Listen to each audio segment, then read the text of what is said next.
Hello everyone, my name is Dr. Aditya Gupta. I secured All India rank 17 in AIMS PG 2018 and here I am to help you in the last month before your INICET. INICET is going to be conducted, if I'm not wrong, on 7th or 8th of May. So you have approximately 1 month before your exam. So let's begin. Things that you have to remember in this last 1 month in order to make sure that your rank is as good as it gets, in proportion to your preparation, in proportion to your efforts. So first and foremost, no new material. Especially in the last 1 month before the exam, the focus should be on revision rather than trying to do new things. I'm pretty sure I'm not the first person to say this. I'll definitely not be the last person to say this. And despite this, a lot of people will keep on making the mistake of trying to find out new material. If you would have watched my previous videos, you would have seen that I would have recommended a book called as First Aid, but I made those videos back in December, January, or maybe February. 3 or 4 months before the exam, First Aid would have been an excellent resource. If you're watching those videos now, please don't, I will be like blunt with you, please don't go for First Aid. 1 month, 1.5 months before the exam is not the time to read First Aid, but First Aid could have been done 3 to 4 months before the exam. So let's assume you're someone who's preparing for the November INICET or the exam. In such a scenario, First Aid might still be a very beneficial book for you. But if you're preparing for this May INICET and the May NEET PG, please don't go for First Aid as of now. Second, stick to notes. Since this just goes with the first point that I made. You have to stick to the things that you have already done. So by notes, I mean your own handwritten notes, or if notes that you have bought somewhere. Stick to the things that you have already done and get down to revising it. It's important that you revise a lot of your syllabus. Don't get down to finish syllabus. Only 1 month is left. Let's assume you have already, out of the 19 subjects, you have done 15 subjects and 4 subjects are left. Don't get down to doing those four subjects. Now start revising. In this 1 month, you have to revise the entire syllabus.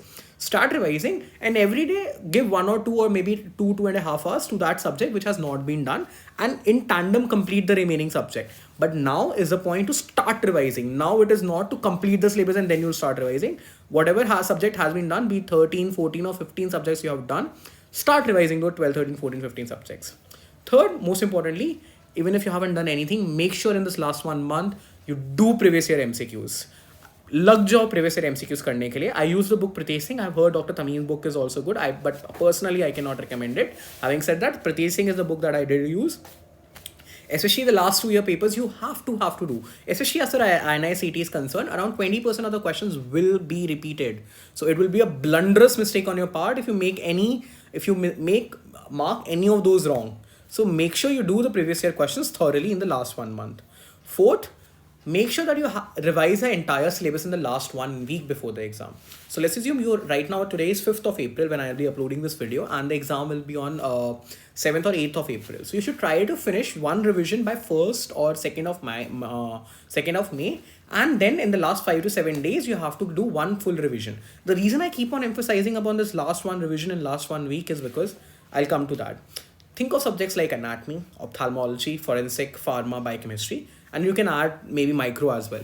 See, these subjects are what are known as the volatile subjects. In kitna bhi padh lo, no matter how much you try to remember, yaad nahi rehta. So what happens is these subjects are going to contribute at least 60 to 70 questions, or at least 30 to 40% of your paper. Now, a lot of the questions from these subjects, irrespective of the fact they are conceptual question, I'll say 60 to 70% questions will be fact based. Anatomy mein, what is the concept? Most questions are going to be fact based. Same goes for biochemistry. Same goes for forensic. Most questions in forensics are IPC or poisoning or toxicology or things like that, and they are going to be simple fact based question. So if you haven't revised in the last 1 week, you will not get them right.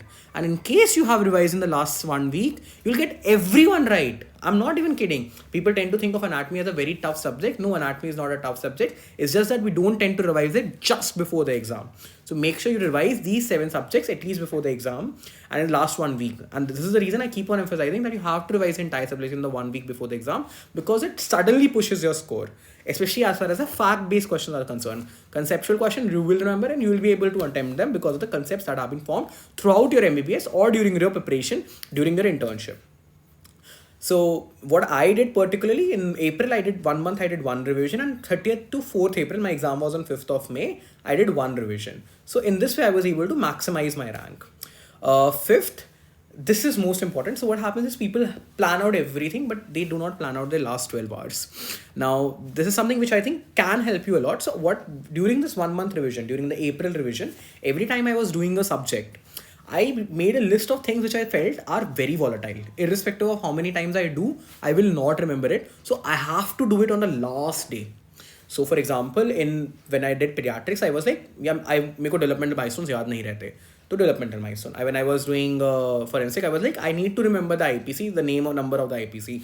It gets confusing, yeah. Okay, 302 is murder. What is 304? Abetment to suicide is 306. Okay, 194 is perjury. Things like that. You will keep on getting confused. Numbers are tough to remember. Similarly, the formulas which are frequently asked in the INICET, the CCM, PSM formulas, the pharma formulas, the derma images from Nina Khanna, and epinemus fractures. These are things which are fact-based and asked multiple times.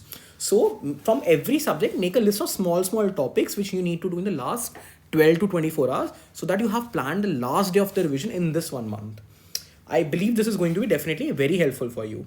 Last but definitely not the least, slightly controversial advice. Now start to give GTs a bit less. Grant tests are important after your first revision, which should have ideally been done by February, March. During that period of time, you should give 1 or maybe 2 grant tests per week.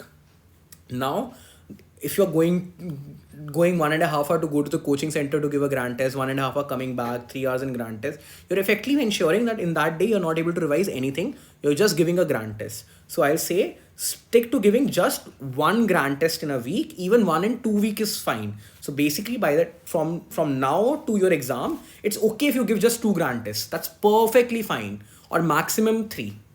Do not be in a hurry to give maximum number of grant tests. It's not going to help you. Rather focus on revising the topics. Okay, grant tests are very important once you have done the first revision and coming towards the last revision. It helps you analyze your weak areas and improve upon that. And at the same point of time, teaches you time management, like I said in my previous video. But in this 1 month, just 1 month before the exam, 1 or 2, maximum 1 grant test in 2 weeks, that is 2 or 3 grant tests in the next 1 month is more than enough in my opinion. So last but definitely not the least, all the best. I hope you crack the exam. I hope you do well. Thank you and have a nice day.